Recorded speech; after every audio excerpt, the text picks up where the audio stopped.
అందరికీ నమస్కారం. అమ్మా ప్రసాద్.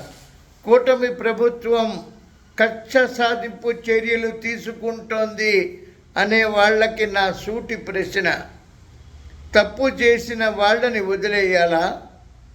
అసెంబ్లీలో కొడుకుని కూడా గెలిపించుకోలేకపోయావు అని 74 ఏళ్ల గౌరవప్రదమైనటువంటి మాజీ ముఖ్యమంత్రి చేసిన వ్యక్తిని నువ్వు బతికుండడం వేస్ట్ అని అన్న వ్యక్తిని వదిలేయాలా?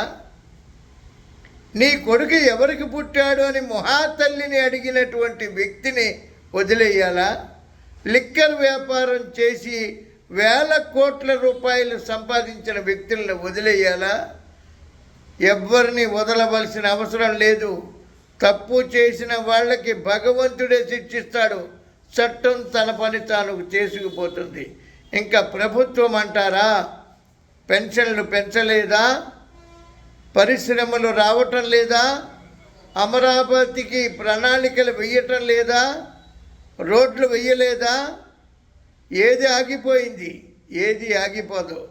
16-18 గంటలు పనిచేసే ముఖ్యమంత్రి చంద్రబాబు నాయుడు గారు, ఆయనకి తోడుగా ఉప ముఖ్యమంత్రి పవన్ కళ్యాణ్ గారి పనితీరు చూడండి.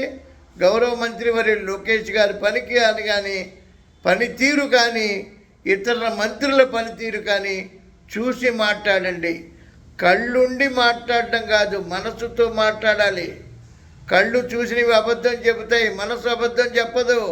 మనసుతో మాట్లాడమని వైఎస్ఆర్సీపీ నాయకులకి హెచ్చరిక చేస్తూ జై తెలుగుదేశం. అమ్మ ప్రసాద్.